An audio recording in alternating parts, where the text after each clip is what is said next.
El teólogo Agustín de Hipona escribió una vez que había un tema que era más excelente que todos los temas, y ese era el de la persona y obra de Jesucristo.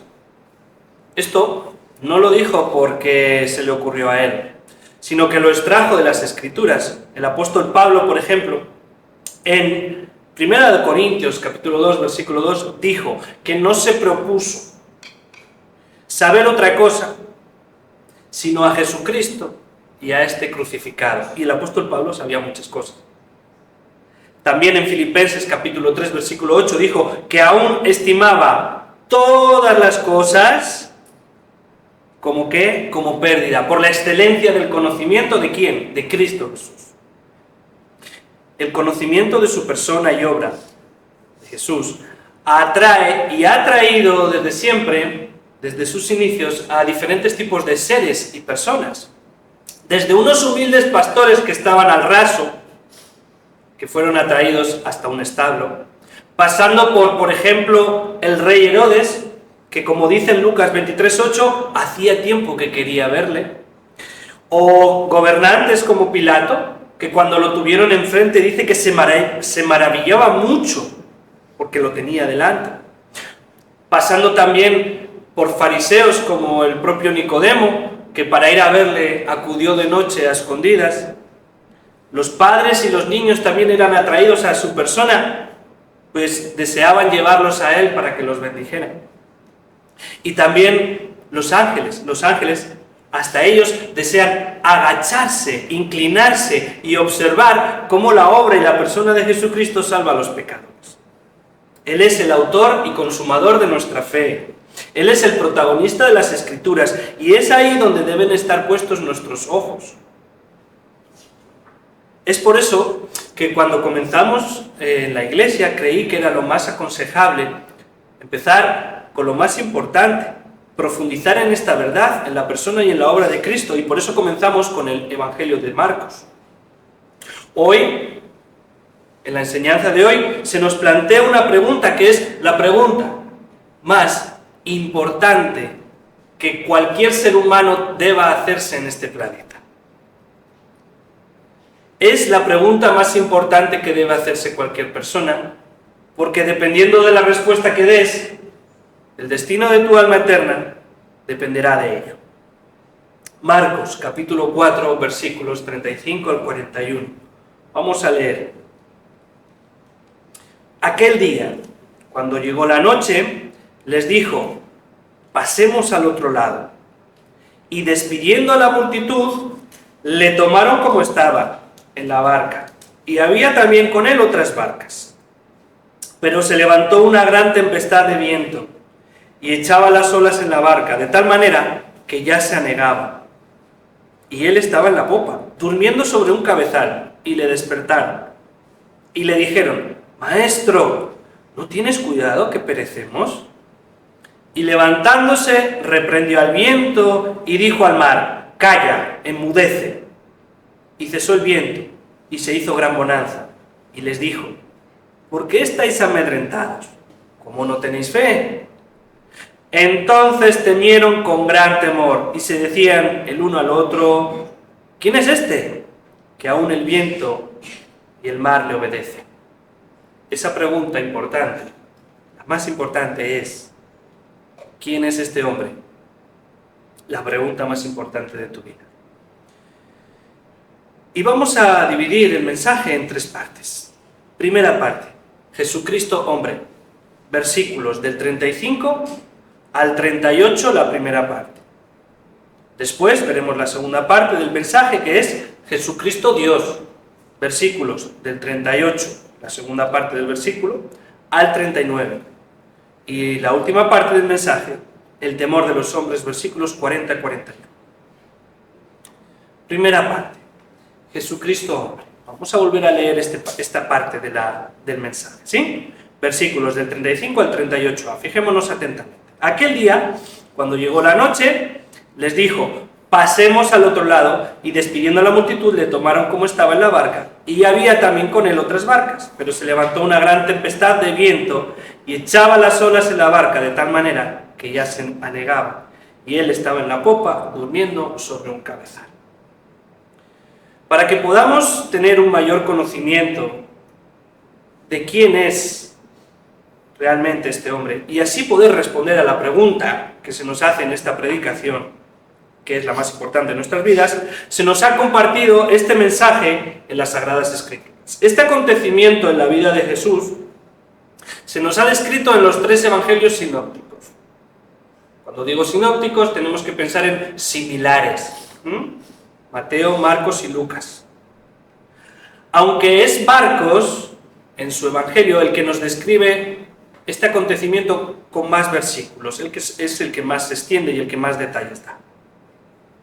Y dice en el versículo 35 que aquel día llegó a su fin. Había sido un día muy productivo. Acordaros, Jesús en esos días intensamente trabajaba con las multitudes y sus necesidades constantes que no terminaban nunca, ¿sí? Las multitudes constantemente demandando por Jesús. A Jesús no le importaba atenderlos, para nada. Si tenía que dejar de comer, dejaba de comer. Y si tenía que dejar de descansar, dejaba de descansar. Nunca rechazó a nadie que se acercó necesitado a él. Era de noche. Pero ¿sabéis qué? La gente no quería irse a casa. Fue Jesucristo quien decidió abandonar el lugar. Pero no decidió abandonar el lugar para tomarse un descanso. No. A pesar de llevar horas y horas atendiendo y sanando a todas las multitudes, liberando a esos demonios pesados y enseñando constantemente, a pesar de eso, como dice el versículo 36, a pesar de que tuvieron que llevarle como estaba, a pesar de que estaba físicamente cansado, hasta la barca lo llevaron prácticamente a rastras porque no podía sujetarse, a pesar de ello, a pesar de estar exhaustos, cumplir con la obra que el Padre le había encomendado era su prioridad. Jesús vino a buscar y a salvar lo que se había perdido, no a vivir relajado. Debía seguir llevando el reino de Dios a otros lugares. Concretamente tenía que atravesar las aguas del lago, como dice ahí, ir al otro lado del lago. ¿Y qué? Es que la gente no se iba. Y como la gente no se iba, amablemente, dice ahí, que los despidieron, invitándoles a que se fueran a descansar a sus casas, ya era de noche. Pero sin embargo, las personas, por diferentes motivos, a veces correctos y otras veces no tan correctos, no querían soltar a Jesús, no querían separarse de Cristo. Por eso en el versículo 36 nos dice que algunas personas también decidieron tal vez alquilar, o igual eran suyas, coger unas barcas y seguir a Jesús. Unos datos sobre este mar de Galilea, el lago de Galilea. Cuando nosotros leemos en la Biblia, el mar de Galilea o el lago de Galilea se le llama de diferentes maneras. Se le llama lago de Genesaret, mar de Galilea o mar de Tiberias. ¿Vale? Esto no es extraño que al mismo lugar le llaman de diferentes maneras. A pocos kilómetros de aquí tenemos el embalse de Ullibarri, que se le llama el pantano de Landa o el pantano de Garayo. Entonces, ¿cuál de ellos es? Bueno, dependiendo en qué parte del pantano estés, se le llama de una manera o se le llama de otra. Este lago, el lago de Galilea, está rodeado de colinas. Y la distancia de un extremo al otro extremo del lago es un poquito más de 20 kilómetros. Y de ancho, unos 12 kilómetros. Se le llama mar, no porque el lago de Galilea sea de agua salada, sino porque en proporción al tamaño que tiene y el tamaño que tiene Israel, esta masa de agua ocupa bastante espacio. Por esta razón es que se le llama mar. Así que los discípulos, el Señor también cansado, suben a la barca. ¿Qué tipo de barca es a la que subieron? Bueno, cuando estéis en vuestras casas podéis mirar en internet. En el año 1986 se encontró en esa zona del lago una barca de alrededor del primer siglo. Y esta barca era una barca de pescadores Era de alrededor de 8 metros de eslora, es decir, 8 metros de punta a punta, y de unos 2 metros y medio de anchura. Entonces tenemos que pensar en este tipo de embarcación, no en un barco grande, ¿vale? En una barquita, una barca. Todo es confianza, ¿verdad? Cuando todo va bien, todo va como la seda, no hay ningún problema. Sin embargo, ¿cómo cambia nuestro carácter cuando las cosas se complican, verdad? Versículo 37. Se levantó una gran tempestad de viento. Y es que las corrientes de aire frío que bajan del Monte Hermón, el Monte Hermón está a unos 60-70 kilómetros del lago. El Monte Hermón es un monte bastante alto, son 3.000 metros, ahí siempre hay nieves. El aire frío desciende del Monte Hermón, choca, esa masa de aire choca con la masa de aire caliente del lago, y ese choque de corrientes provoca tempestades realmente violentas. Como ya he dicho, cerca de aquí está el pantano de Ujjibarri. Para que te hagas una idea, los que conocéis el pantano, el lago de Galilea es el doble de grande. Bien, en ese lago, para que nos hagamos idea, ¿no? En ese lago, hace unos años, en el pantano de Ujjibarri, hace unos años, de repente se levantó una tormenta veraniega que pilló a unos navegantes desprevenidos y fue tan violenta que uno de ellos cayó al agua y se ahogó. La situación, en este pasaje, se volvió crítica. La pequeña barca no era sino como una cáscara de nuez sacudida de un lado para otro. La tempestad era tan grande que las olas estaban llenando de agua la embarcación, hasta el punto que estaban a muy poco de hundirse. Y la pregunta es, ¿dónde estaba Jesús? ¿Estaba dando instrucciones al uno y al otro? ¿Se estaba moviendo de un lado para otro sin saber qué hacer? Versículo 38. Estaba en la popa durmiendo sobre un cabezal. Estaba echándose una siesta. Y esta actitud en Jesucristo nos muestra por lo menos dos cosas. Dos cosas sobre la persona de Cristo. La primera es que estaba muy cansado. Estaba tan cansado que ni se enteró de que las olas le estaban salpicando, ni los rayos estaban iluminando, ni el viento soplando. No se enteró de nada de eso, de lo cansado que estaba. Pero también nos muestra que él estaba durmiendo como el sembrador. ¿Os acordáis? ¿Por qué? Porque estaba realmente confiado en la protección de su Padre. Nada le sucedería a Cristo fuera de la buena voluntad del Padre. Por eso podía dormir. Jesús, al igual que el salmista David, podía decir, en paz me acostaré y asimismo dormiré. ¿Por qué? Porque solo tú, Dios Jehová, me haces vivir confiado. Salmos 4:8. Además de eso, lo que podemos ver en esta primera parte de la narración es la humanidad de Jesucristo. Llevamos 4 capítulos, casi 5 capítulos ya, viendo que el rey, que ha venido a traer el reino, hace cosas que solo Dios hace.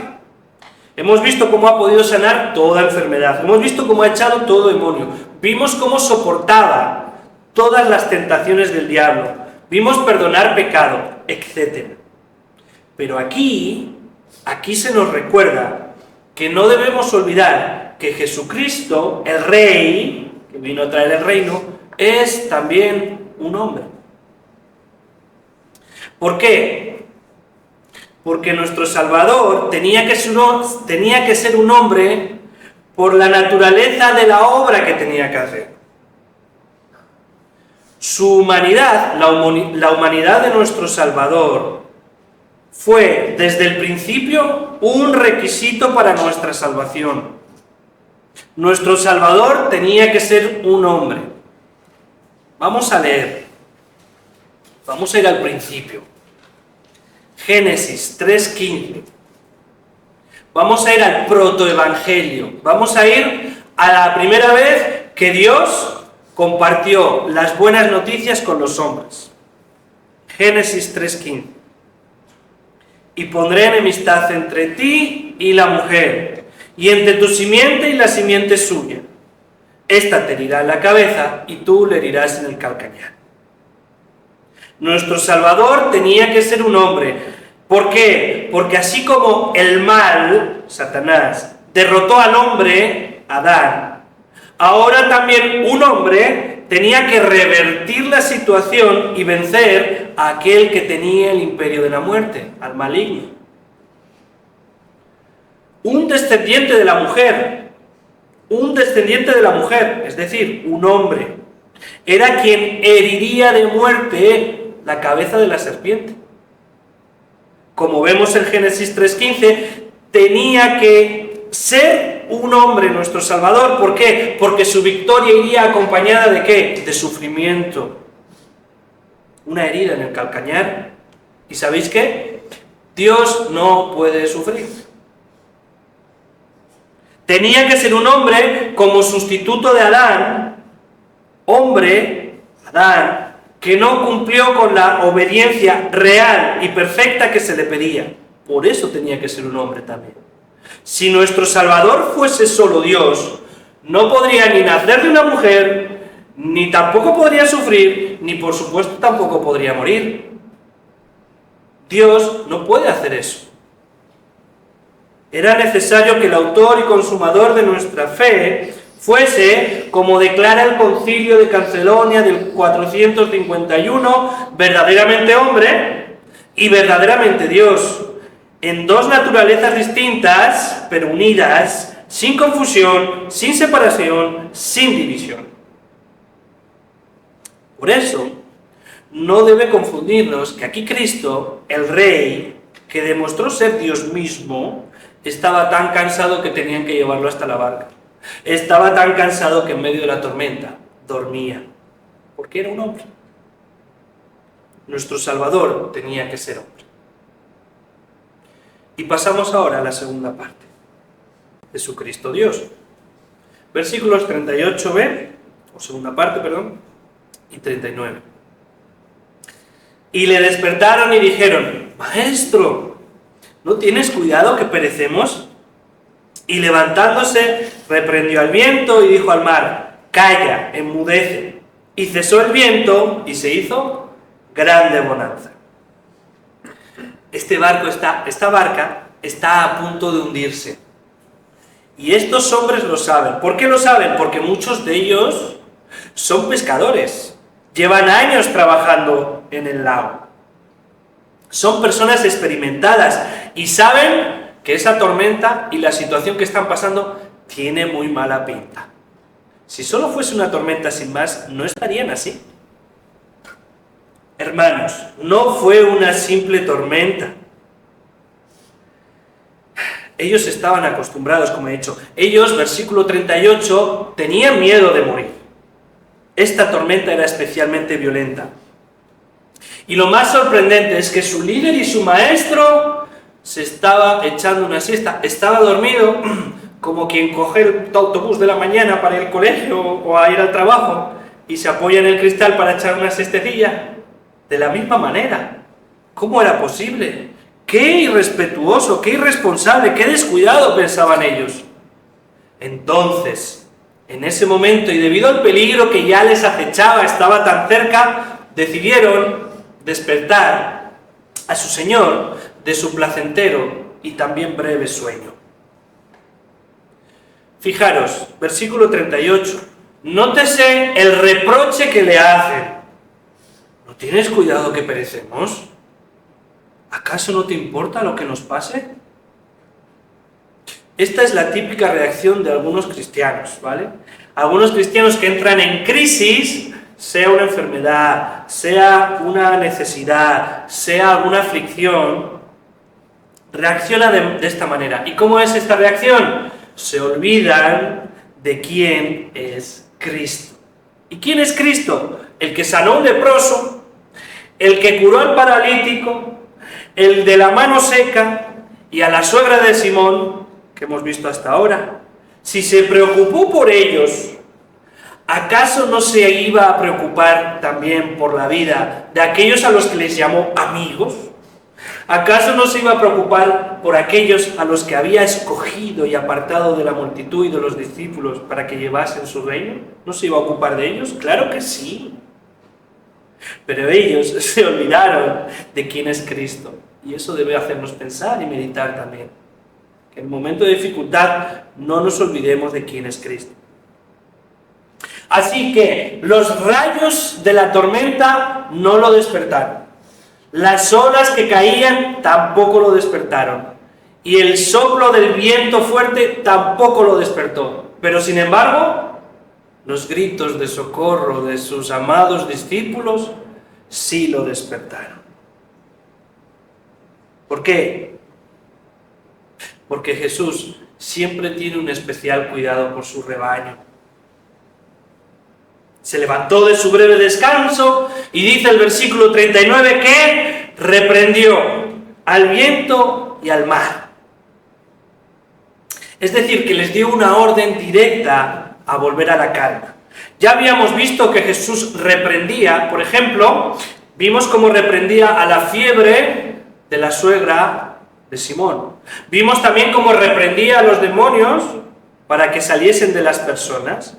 Y ahora lo que hace es reprender a las fuerzas de la creación. Y que las fuerzas de la naturaleza obedezcan la voz de un hombre, eso no se ha visto jamás. Las fuerzas de la naturaleza no responden a las palabras del hombre. Y tú ahora puedes estar pensando, pero yo veo en la Biblia, por ejemplo, hay ejemplos en la Biblia que es así. Y yo te digo, no es lo mismo. No es lo mismo. Por ejemplo, cuando vemos que Moisés separó las aguas del mar, dice Éxodo capítulo 14, versículo 21, que fue porque Jehová Dios respondió a su oración. Cuando vemos que Josué detuvo el sol mientras perseguían al ejército enemigo, lo que vemos en Josué capítulo 10 y versículo 14 fue que Jehová respondió a su oración. Cuando Elías dijo que durante 3 años y medio no iba a llover y que iba a haber una sequía, dice Santiago capítulo 5, versículo 18, que fue porque Dios respondió a su oración. La pregunta es, Moisés, Josué y Elías, ¿tenían en sí mismos la autoridad para influir con su palabra sobre las fuerzas de la naturaleza? No. Como vemos en la palabra, oraron a Dios y conforme a su voluntad, Dios respondió. Por lo tanto, no es lo mismo. Una vez escuché a una persona que estaba predicando que decía que se asomó a su ventana y había un huracán y dice que reprendió el huracán. Y no solo eso, es que el huracán encima le hizo caso. Es una tremenda mentira. Hay gente que va diciendo eso por ahí. Es una tremenda mentira. Dios no le ha dado esa autoridad al hombre. Esa autoridad es solo para Dios. Aquí lo que tenemos, en esta acción de Jesús, lo que tenemos es a un hombre con un atributo que solo tiene Dios. Porque solo Dios puede, con el poder de su palabra, controlar el clima. Así que este relato, esta parte del relato, nos da una prueba más de la deidad de nuestro Rey, de la deidad de Cristo. ¿Por qué? Porque los atributos de Dios, que son únicos, también aparecen en Jesús. Atributos de Dios, que son únicos de Dios, que los vemos en Jesús, para demostrar que Jesús es Dios, ¿vale? Por ejemplo, omnipresencia, es decir, Dios está en todo lugar, en todo momento. ¿Amén? Jesús también es omnipresente. Dice en Mateo 18:20, porque donde están 2 o 3 reunidos en mi nombre, allí estoy yo en medio de ellos. Omnipresencia. Dios es omnisciente, es decir, Dios lo sabe todo, desde la eternidad, todo lo sabe. Jesús también tiene ese atributo. Dice que no tenía necesidad de que nadie le diese testimonio del hombre, pues él, Jesús, sabía lo que había en el hombre. Juan 2:25. Dios es eterno, Dios no tiene principio y Dios no tiene final. Jesús también es eterno, Él es el alfa y el omega, principio y final. Y en Juan capítulo 8, versículo 58, dice: antes que Abraham existiera o fuese, yo soy. Por cierto, esta declaración provocó que quisieran apedrearlo por blasfemia, porque aquellos religiosos sabían que se estaba haciendo Dios. Inmutabilidad, es decir, Dios no cambia. Dios es el mismo y Él no ha cambiado. Dios no es más poderoso mañana que ayer. Dios no es más sabio hoy que ayer. Dios no cambia. Jesucristo es inmutable también. Dice Hebreos capítulo 13, versículo 8, Jesucristo es el mismo ayer, Jesucristo es el mismo ayer y hoy y por los siglos. Y otro atributo que comparte con Dios Jesús, la omnipotencia.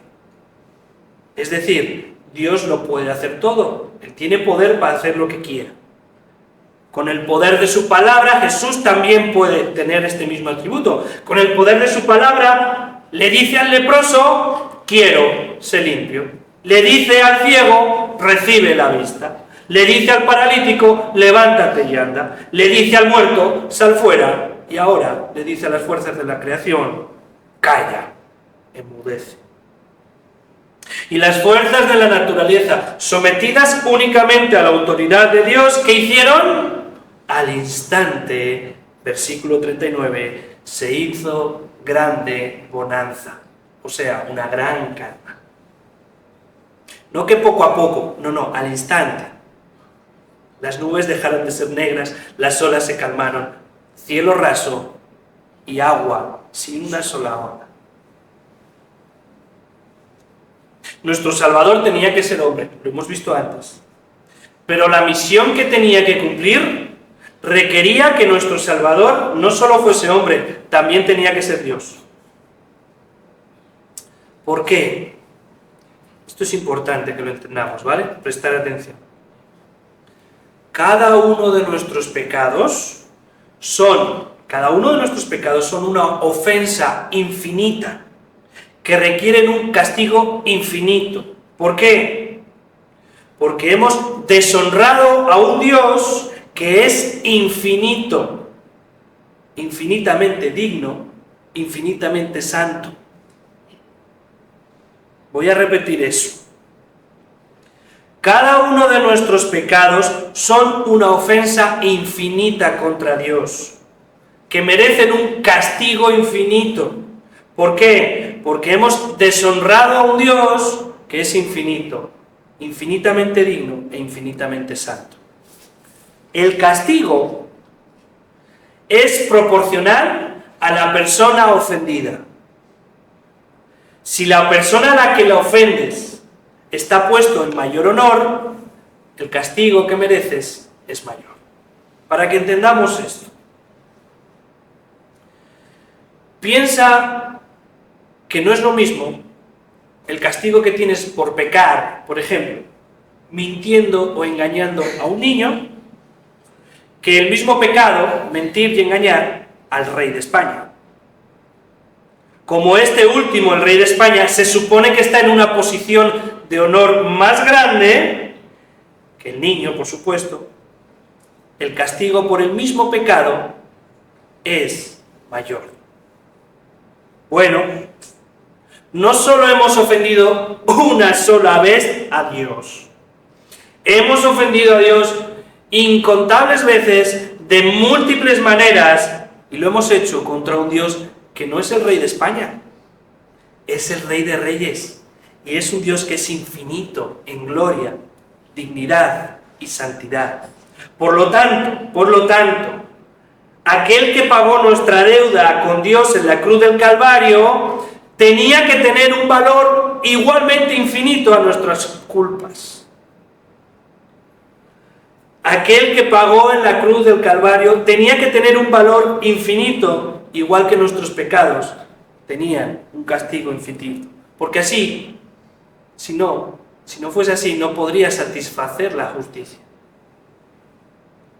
Nuestro Salvador tenía que ser Dios, o su sacrificio no hubiese alcanzado a cubrir nuestra deuda. Su valor, el valor de Cristo es infinito, porque es Dios. Por eso satisfizo nuestra deuda infinita. Nuestro Salvador tenía que ser Dios. Vamos a la tercera parte. El temor de los hombres, versículo 40-41. Y les dijo: ¿por qué estáis así amedrentados? ¿Cómo no tenéis fe? Entonces temieron con gran temor y se decían el uno al otro: ¿quién es este que aún el viento y el mar le obedecen? Lo primero que vemos en estos versículos es un tierno reproche de nuestro Señor contra estos temerosos discípulos. ¿Cómo no tenéis fe? La fe en Jesucristo, la fe que tenían, les falló a estos hombres. ¿Acaso se habían olvidado de las palabras de la parábola? ¿Acaso se habían olvidado y una tormenta no iba a detener el avance del crecimiento de la semilla? Jesús ya les dijo que esa semilla iba a ser un árbol donde las aves iban a morar. Jesús ya les había explicado. Y una tormenta no iba a ser un obstáculo insalvable para que el reino de Jesús fuese extendido. No iba a ser un obstáculo, una tormenta, ¿verdad? Habían visto con sus propios ojos que cada vez que aparecía algo que ponía a prueba el poder de Jesús, fuese un leproso, fuese un paralítico, fuese la fiebre de la suegra, fuese una mano seca, fuese los demonios, Jesús siempre demostró que podía superar esa prueba a su poder sin ninguna dificultad. Nada pudo escapar a la autoridad del rey. ¿Se habían olvidado de eso? Sí, y por eso fueron reprendidos por el Señor, por su falta de fe.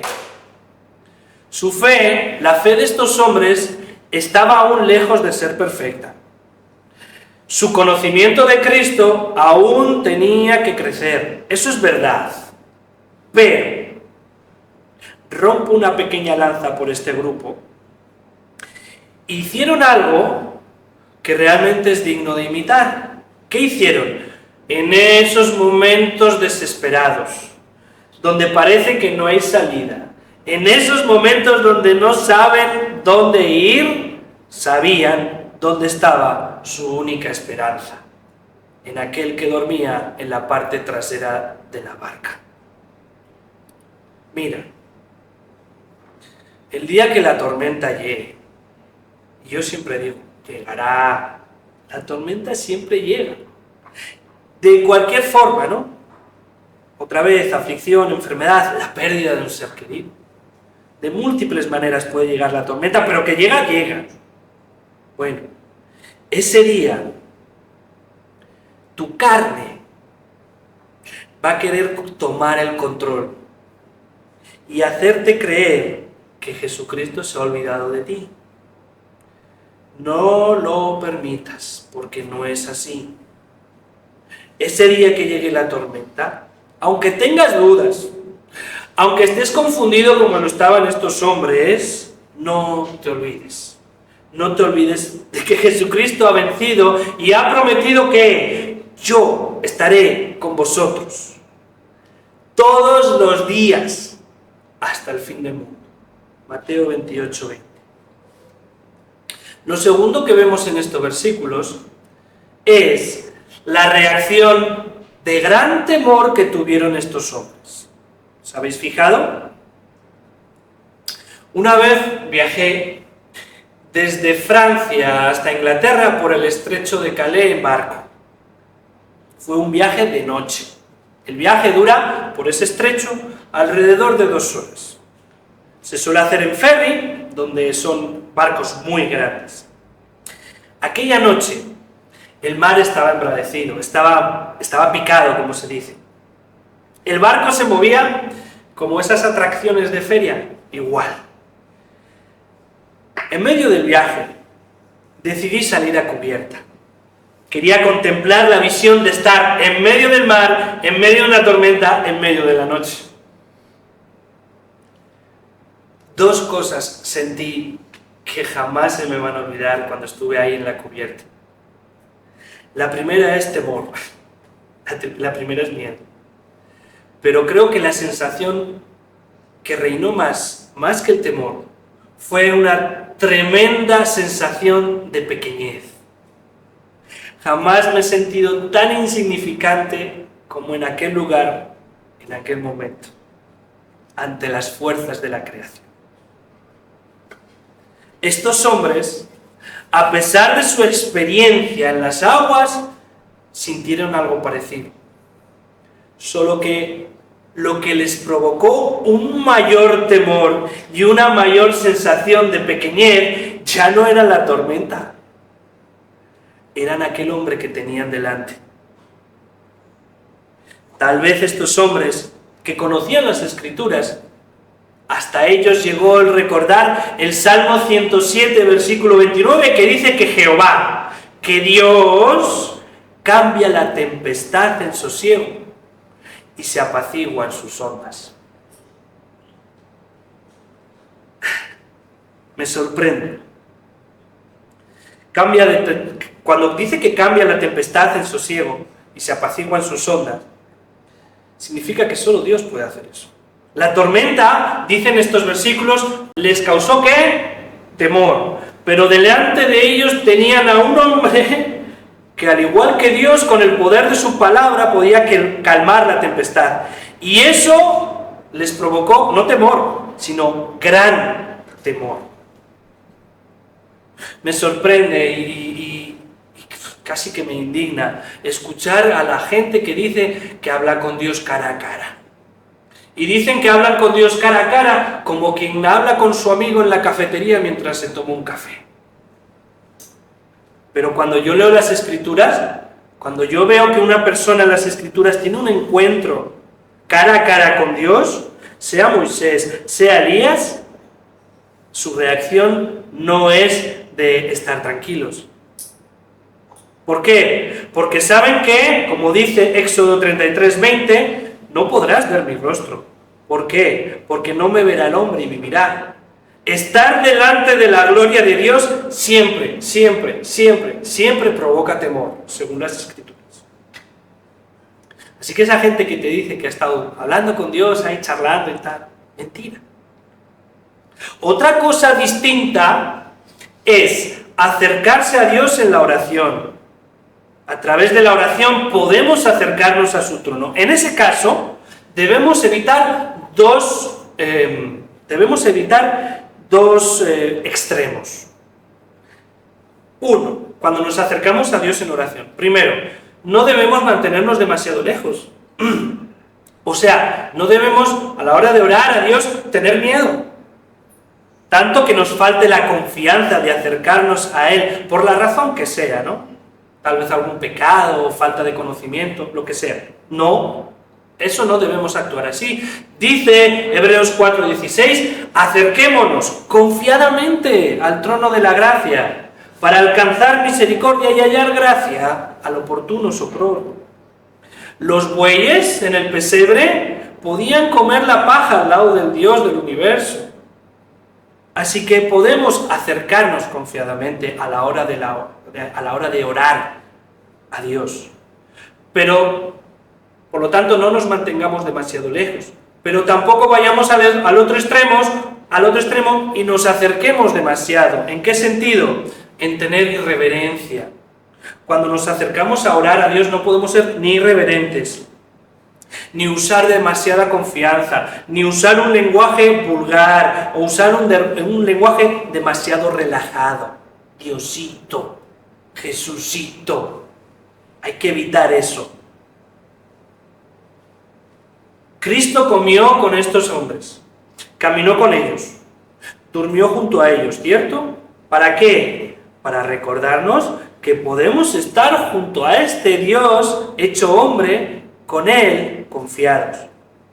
pero a la vez también nos recuerda quién realmente es, aquel que cambia la tempestad en sosiego y se apacigua en sus ondas. Y lo hace para que no seamos irreverentes. Entonces mantengamos un equilibrio al lado del orar, ¿sí? Bueno, después de ver este pasaje, la pregunta que se nos lanza, o que nos lanza la palabra hoy, es la que da el título a la predicación. ¿Quién es este hombre? Y vuelvo a recordar que el destino de nuestra alma depende de qué respuesta demos. La palabra nos recuerda hoy que nuestra salvación depende de creer que este hombre es Jesús y es el Dios encarnado, es Emmanuel, es Dios con nosotros. Y así debemos creerlo para ser parte de su reino, Esto no son enseñanzas secundarias. Esto es fundamental para entrar en su reino. Aplicaciones prácticas. Gracias a este milagro, los discípulos fueron salvados de morir ahogados. Pero aquí no se trata de que la Biblia o la palabra nos cuente un milagro y ya. Los milagros en la palabra no están porque sí, tienen un propósito. Cada milagro que veamos en las Escrituras tiene una enseñanza. Así que, ¿qué enseñanza tomamos aquí? De ver que Jesucristo estaba cansado, era hombre, pero a la vez controlaba la naturaleza, es Dios. Pues tenemos aplicaciones y enseñanzas. Primero, en el presente. ¿Cómo? Si las fuerzas destructoras de la creación no detuvieron el avance de Dios, el avance del reino, podemos estar seguros que las puertas del mismísimo Hades, el infierno, no prevalecerán contra la Iglesia. Esto nos debe llevar al día de hoy. Debemos mirar el poder y la autoridad de Cristo para recordar que nada puede impedir que si Dios ha empezado en ti una obra, la complete y la termine hasta el final. Esta enseñanza de hoy también nos tiene que llevar al futuro. Debemos recordar que cuando el Señor Jesucristo vuelva por segunda vez, Él va a establecer su reino, no en las nubes. Jesús va a establecer su reino en esta tierra. Y tú puedes pensar, pues se va a encontrar una tierra hecha un desastre. No. ¿Por qué? Porque la tierra será redimida, será renovada de su esclavitud del pecado por la cual gime como con dolores de parto. Cuando Jesús venga a establecer su reino, no va a destruir esta tierra, sino que va a redimirla, la va a renovar. Si Jesús destruyera la tierra y hiciese otra nueva, entonces Satanás habría vencido, porque la obra de Dios habría tenido que ser destruida. No, la tierra será redimida, renovada, y esa tierra nueva, allí todas las cosas en el futuro le serán sujetas a Él, incluidas las fuerzas de la naturaleza. Allí no habrá terremotos, en ese reino no habrá terremotos, no habrá tormentas violentas, no habrá fuerzas destructoras de la naturaleza que hagan daño. Entonces Jesús, como tiene autoridad, esa promesa en este pasaje nos da un adelanto de que la puede cumplir. ¿Sí? Si nos está prometiendo una tierra donde no va a haber eso, aquí nos está diciendo, yo puedo cumplirlo, porque yo tengo poder para cumplirlo. Y esta enseñanza de hoy también nos tiene que llevar, sobre todo nos tiene que llevar al pasado, a un momento del pasado, a un momento donde nosotros tenemos que ir constantemente en nuestra vida, y es a la cruz del Calvario.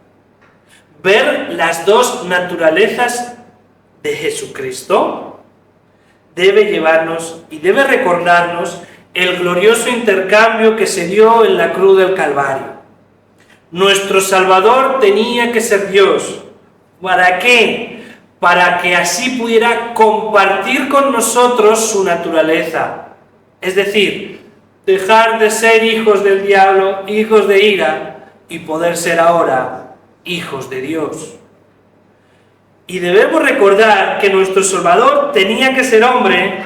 ¿Por qué? Porque siendo hombre así podría hacer suyo lo que no era suyo, sino nuestro, para así poder convertirse en el pecado. Tenía que ser hombre. Y así, en esa cruz, intercambiar nosotros, recibir de Él su vida perfecta, compartir con nosotros su naturaleza divina, para ser hijos adoptados de Dios, y así nosotros darle a Él lo que Él no tenía, que no era suyo, nuestros pecados. Amén. Padre, te damos gracias por esta palabra y queremos perseverar en ella, Señor. No dudar, sino perseverar y crecer. Te pedimos que en esta semana seamos responsables, tengamos oídos para oír, responsables de lo que hemos oído y meditemos en ello en nuestros hogares, pero también meditemos a solas. Ayúdanos a crecer y a guardar esta palabra en nuestro corazón. Para ello, Señor, te pedimos tu ayuda y el poder de tu Espíritu Santo, sin el cual no podemos hacer nada. Ayúdanos a recordar que es Jesucristo, el autor y consumador de nuestra fe, que es Dios, hombre, y que en ese gran misterio que a veces no entendemos está puesta nuestra fe. Te pedimos, oh Dios, porque los niños vayan creciendo en esta enseñanza, pero nosotros también meditemos y crezcamos en la confianza de tu palabra, siempre. Y te lo pedimos, oh Dios Santo, en el nombre de Jesucristo, tu Hijo amado.